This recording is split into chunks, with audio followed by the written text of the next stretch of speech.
안녕하세요. 네, 베스트 IR 카페 지기 지대한입니다. 반갑습니다.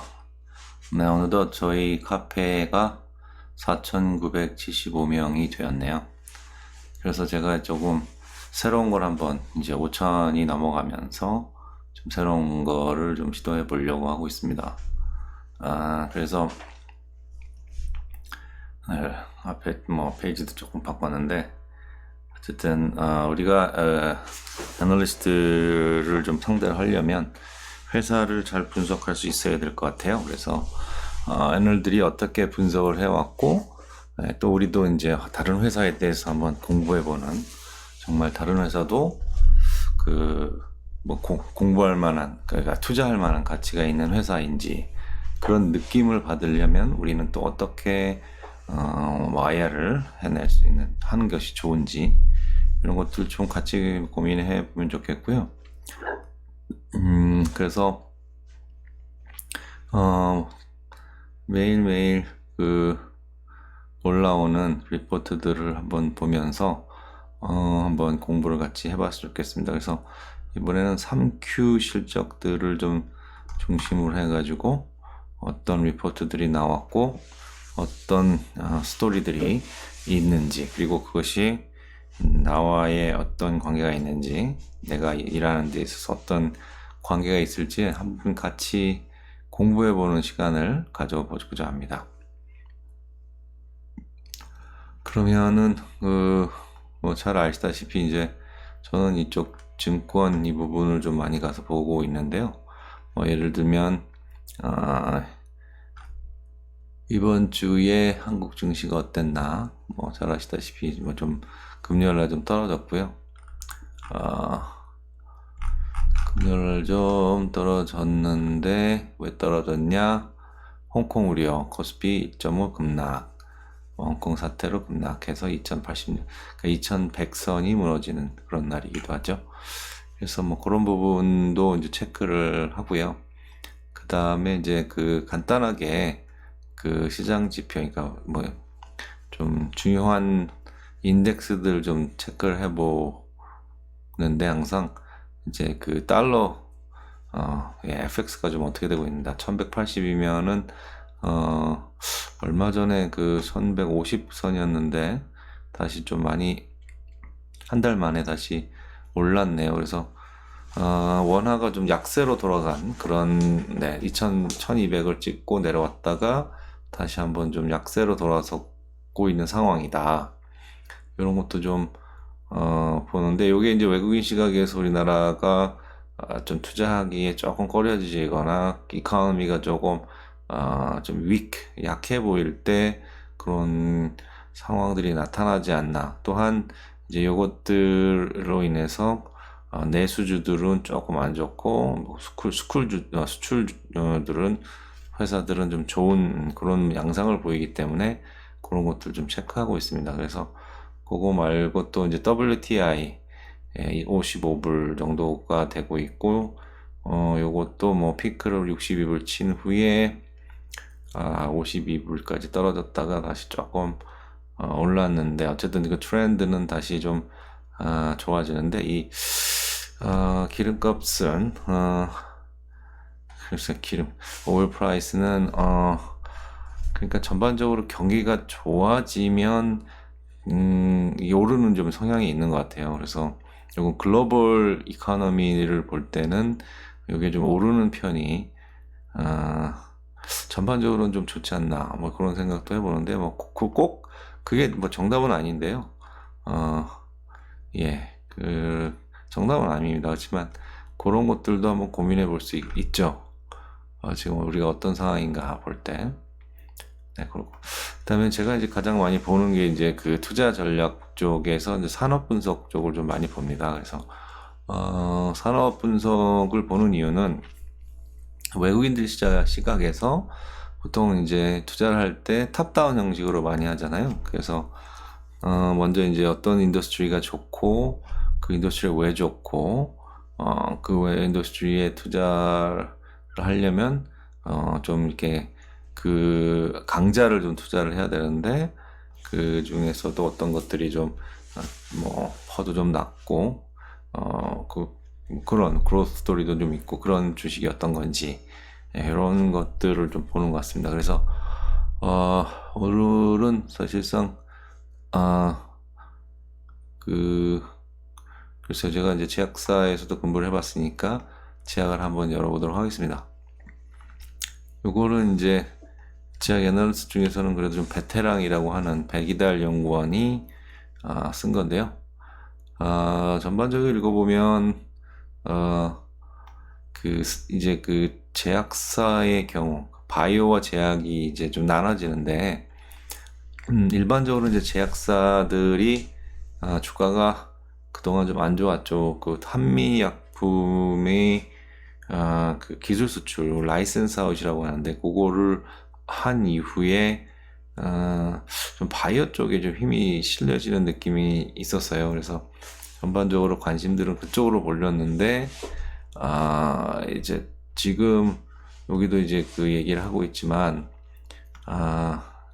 밸류에이션이 이제 좀 소외되는 그런 좀 모습을 보이다가 유황양행을 제외하고는 지금 보였었고 유황양행을 제외하고는 전반적으로 좀 주가는 좀 지지부진했는데 그래서 고점 대비 밸류에이션도 한 30% 낮았었는데 전반적으로 좀 지금은 이제 사도 좀 부담감이 없는 그런 가격대가 아니냐 그런 상황에서 내수가 좀 좋아지고 있고 그 다음에 이제 R&D 부분에서 조금 좋지 않느냐 그래서 한미약품, 동아ST 그리고 작년엔 유한양행도 글로벌 업체하고 이제 라이센스 아웃을 했는데 이제 라이센스 아웃을 잘 모르시면 그거는 뭐 어쨌든 기술을 수출했다는 거는 이제 임상 일상 된 거를 갖다가 물품을 그쪽에다 이렇게 넘기면 그쪽에서 이제 그걸 사다가 이상 뭐 3상 해가지고 되면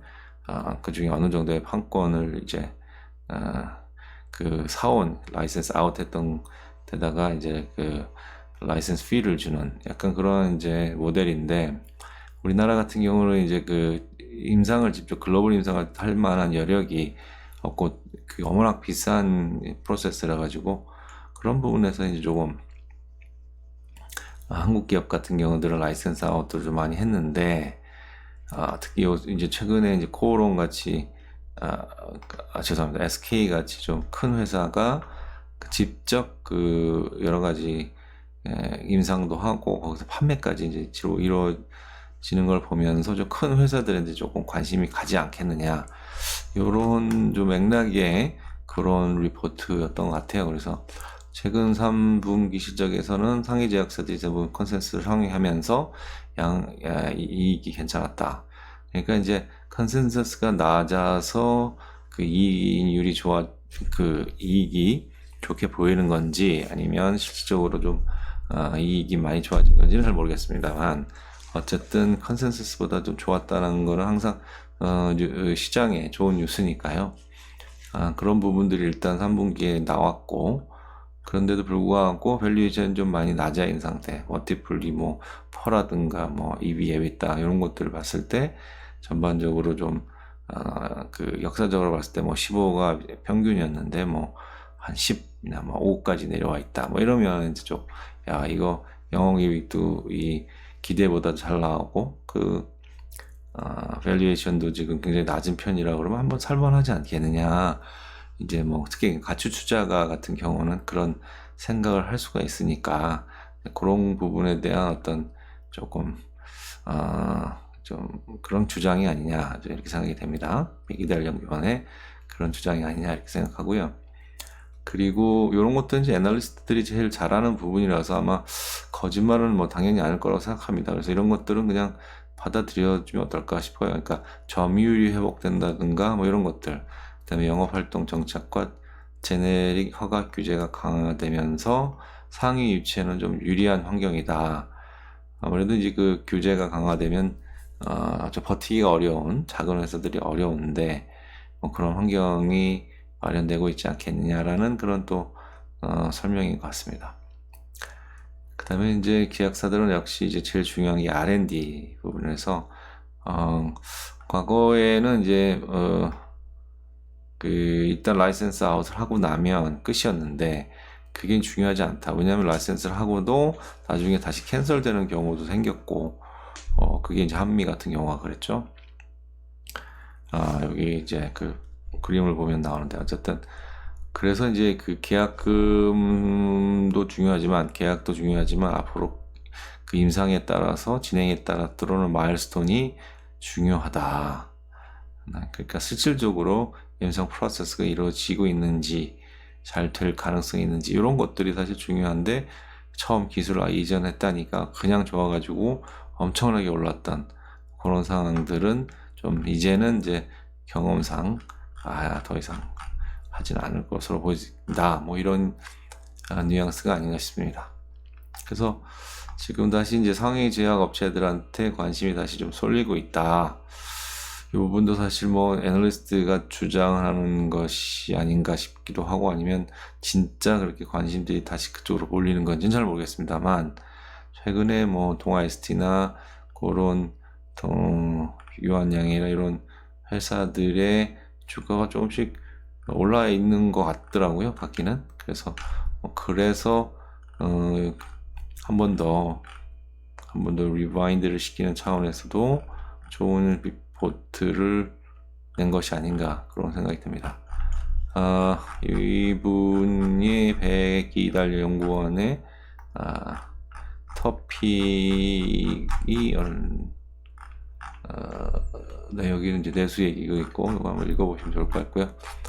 내수,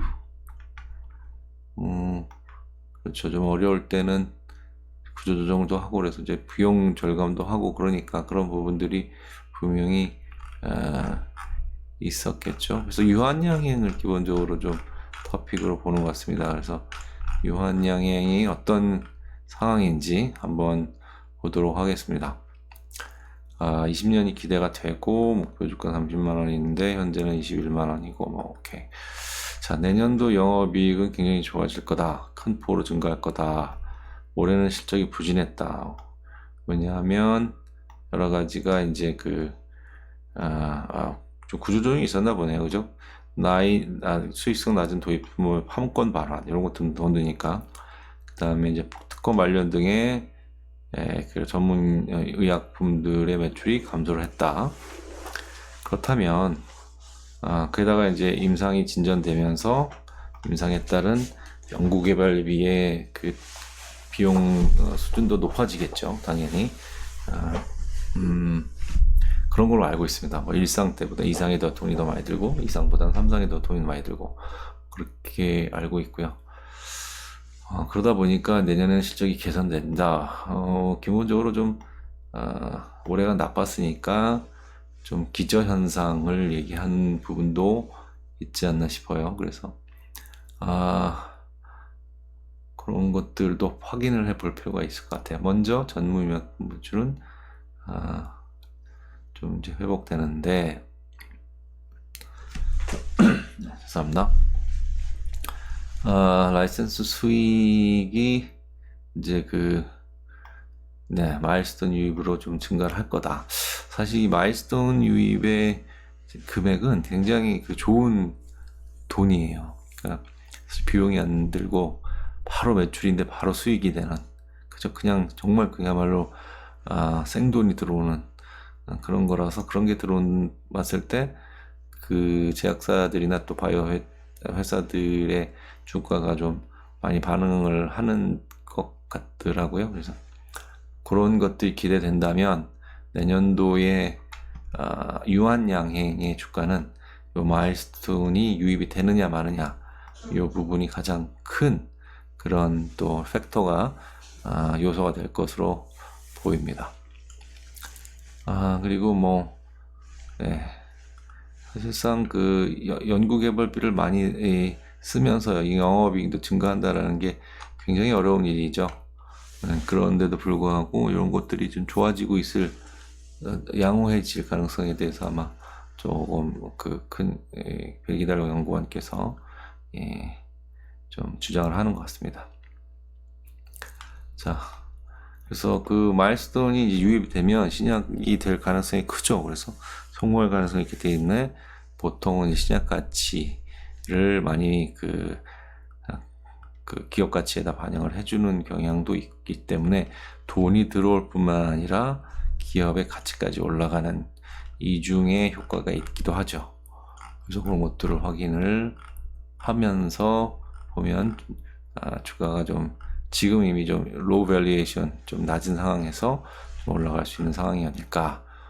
그러면 요 시점에서 이제 저 같은 경우는 그 유한양의 주가를 좀 다시 한번 보면서 어떤가 한번 보면 좋을 것 같거든요. 그래서 저는 이렇게 한번 봐하는데 이제 네이버 가면 뭐 거의 다 답이 있지 않나. 그래서 이렇게 쭉 주가는 뭐 그냥 높았다가 좀 뭐 떨어져서 좀 어느 정도 좀 히스토리컬도 좀 바텀에 와 있는 그런 상황인 것 같긴 합니다. 네, 어쨌든 그런 상황이라는 그 백이달 연구원의 주장이 그렇게 틀린 것 같지 않고요. 중요한 건 이제 어쨌든 재무제표를 한번 보는 것 같습니다. 저는 재무제표를 볼 때 영업이익률을 좀 중심으로 보는 편이에요. 그래서 영업이익률의 현상이 어떤가? 그럼 거기에 사실 답이 좀 많이 나와 있거든요. 왜냐하면 영업이익률이 보시면 유한양행 같은 경우에는 5.5%였는데 작년에 이제 4.0으로 내려왔잖아요. 근데 올해 2.3%를 기대를 하는데 내년에는 다시 3.7%로 올라갔다가 다시 좀 떨어지는 경향이 있는데 이러면은 장기적으로 이게 이제 크게 좋아지기보다는 올해가 워낙 낮았던 것이 이제 다시 회복되는, 전년의 수준까지는 아니도 어느 정도 회복되는, 그래서 경쟁력이 그렇게 예전처럼 좋아진다라고 보기가 조금은 어려운 그런 뉘앙스를 풍기는 게 아닌가 그런 느낌이 들거든요. 이런 부분에서 이제 IR 담당자들의 또 의견들이 어떻게 반느냐 이런 것도 중요할 것 같고요. 유한양행 같은 경우에는 진짜 회사 하나는 좋은 것 같습니다. 왜냐하면 저는 순차익금이 사실 거의 다 없다라는 거가 제일 매력적이 아닌가. 기본적으로 이런 회사들은 그냥 현금을 갖고 있기 때문에 어려운 시절에 그냥 버티면 되거든요. 그러면 어려운 시절에 그 재무 구조가 나쁜 회사들은 다 떨어져 나가고 이런 회사들은 분명히 살아남으니까 최악의 경우 주가가 떨어져도 좀 장기적으로 이런 부분들이 나쁘지 않으면 좀 가져갈 수 있다라고 저는 보고 있습니다. 그래서 그런 것도 체크하는 것이 좋고, 분기별로 실적들도 한번 체크해 봅니다. 그러니까 뭐 이 18년도의 분기 실적은 크게 중요하지 않고요. 이제 아까 말씀드렸던 봤던 3.3%? 몇 프로였죠? 그런 영업이익률이 과연 어떤 식으로 달성이 될 것이냐. 그래서 4분기에는 뭐 3분기보다는 영업이익률이 좀 좋아질 거다.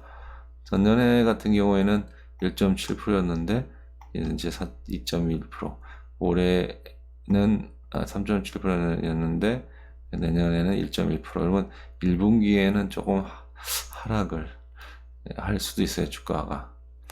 4분기는 분명히 이런 경우에는 이제 좀 기대할 만한데, 그래서 지금 샀다가 조금 1분기 전에 매도하는 방법도 있을 것 같은데, 좀 장기적으로 이렇게 보면 진짜 이렇게 간다 그러면 1분기 피했다가 이제 그 전년 대비해서 좋아질 그럴 것을 보면서 좋아지는 게 확실하면 1분기에 2분기부터는 매입을 해도 되는 이런 또 그런 상황도 좀 염두에 둘 수 있어 가지고 그런 것도 되게 IR 담당자로서는 좀 알아둬야 될 상황이 아닌가 싶습니다. 과연 우리 회사의 내년도 분기적 실적이 어떤 식으로 레이아웃 될 것인가, 그것도 한번 보면 그거를 가지고 또 이렇게 전략을 좀 수립을 할 수가 있습니다. 그러니까 뭐 예를 들면 내년도 분기 실적이 좋아진다고 하면 조금 기대치를 좀 낮춰놓고 딱 기대보다 확 좋아지는 그런 모습들을 연출을 해낼 수가 있거든요. 어차피 안 좋은 주가 상황에서는 뭐 조금 낮춰놔도 기대치 이게 나쁘지 않습니다. 그래서 그래놓고도 차라리 딱딱 좋은 이렇게 실적을 보여준다면 그런 이제 주가가 좀 반응할 여지가 있는 거죠. 그런 전략들도 한번 써볼 만하다고 저는 생각합니다. 종근당을 한번 보겠습니다. 종근당은 신약 가치가 낮을 때 사자라는 제목으로 나왔고요. 그게 무슨 뜻인가만 보면 될 것 같습니다. 그러고 나서 재무제표도 한번 보는 시간을 갖도록 하겠습니다. 그래서 종근당의 경우에는 이제 그 R&D 투자를 많이 하는 회사 중에 하나인데 거의 탑3 수준이다. 그쵸? 그리고 뭐 하여튼 국수산 20호 신약도 만들어내서 어떤 그런 R&D 역량은 충분히 갖고 있는 걸로 보인다. 그런 부분들로 얘기를 이제 스토리를 풀어나가고 있고요. 헌팅턴 치료제가 CKD2504가 한국과 미국에서 이제 일상이 이루어지고 있고, 현재 전임상이 내년에는 이제 지금 전임상에 있는 것들이 이제 그 4건 있는데 여기 내년에 이제 일상으로도 진입할 수 있을 것 같다라는 기대가 있으니 이제 몇 상, 1상 뭐 2상 가든가 아니면 전임상에서 1상으로 간다 그랬을 때 주가가 조금 반응을 하거나 아니면 회사의 전반적인 좀 밸류에이션이 높아지는 것이 뭐 어떻게 보면 당연한 일일 수도 있거든요. 그래서 그런 차원에서 지금은 내년도에 좀 잘 될 그런 R&D 투자의 프로그레스가 좀 잘 이루어질 것을 기대한다 그러면 지금은 좀 사둘 때다. 이런 주장이 아닌가 싶습니다. 여러분도 한번 보시고 제 주장이 맞는지는 한번 확인해 보셔도 좋을 것 같고요. 종근당 영업이익률은 굉장히 좋네요. 8.8%, 작년에는 8.2%, 7.0%로 떨어지고 앞으로도 더 떨어지는 상황이라면 이런 상황이라면 사실 조금 손이 가기는 좀 어려운 주식일 것 같습니다. 굉장히 장기적으로 이렇게 이제 임상이 프로그레스가 되는 것을 이제 노리고 한다고 하면 그런 투자가들 입장에서는 가능합니다. 그거는 이제 이벤트 플레이어라고 해가지고 뭐 어떤 수주를 해낸다든가 아니면 임상을 성공하다든가 이런 뉴스를 이제 팔로우해서 그렇게 투자하는 그런 투자가의 그런 모습인가 반면 일반적으로는 그래도 이렇게 그 금액임에도 불구하고 이익이 어떻게 되느냐 여기에 더 중요한 가치를 두고 더 무게를 두고 하는 그런 가치 투자가들이 있습니다. 그래서 아까 뭐 우리 뭐죠? 죄송합니다. 그 유한양행 케이스를 봤을 때 우리가 봤지만 이렇게 분기별로 실적이 전년 대비해서 좀 낮아지면 아무래도 뭐 뉴스도 그렇지 않겠습니까? 뭐 예를 들면 뭐 전년 대비 뭐 몇 프로 성장했다 이렇게 뉴스가 안 나오고 전년 대비해서 좀 부진하다 뭐 이런 식으로 나올 가능성이 커서 개인들도 조금 회피할 수가 있어요. 그래서 정말 장기적으로 이 회사가 좋아질 수밖에 없는 그런 모멘텀이 있지 않고서는 쉽게 손가기가 좀 어려운 회사의 모습이 아닌가. 제가 이 회사의 IR 담당자라면 사실상 기대치를 좀 많이 낮춰놓고 그 다음에 이제 조금 더 좋은 그때보다는 조금 더 좋은 이익을 내는 모습으로 해서 다시 좀 재기를 노려보는 그런 방법이 좋을 것 같고요. 근데 그것도 사실 고민이 되는 것이 이게 이제 그 팩트를 전달하는 부분도 필요하지만 의지를 전달하는 부분도 크거든요. 근데 자꾸 기대치를 낮추는 모습으로 가면 저 회사가 조금 어쨌든 저희는 이제 회사를 대변하는 입장에서 이 회사가 이제 좀 더 이런 문제들이 있을 때 이걸 해결하고 더 좋게 만들려는 의지가 없나 보다.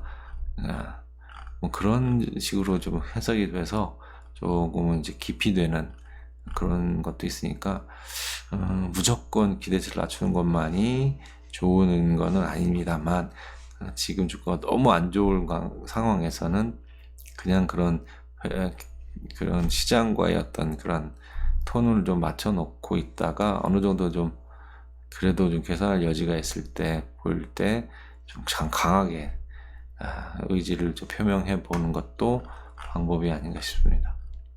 다 이제 회사마다 상황이 달라가지고 일률적으로 어떤 뭐 전략을 이것이 옳다 이런 얘기는 사실상 불가능한 일이죠. 회사마다 다 방법이 있을 테니까요.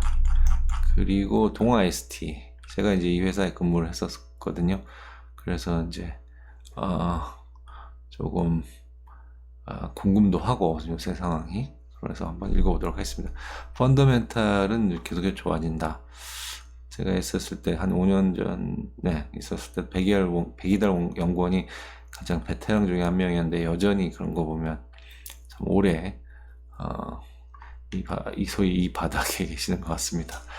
목표 주가 12만원 뭐 이거 중요한 거 아니고 자 내년도 영업이익은 떨어진다. 이게 벌써부터 좀 그러네요. 자 이유가 뭔지 일단 보고요.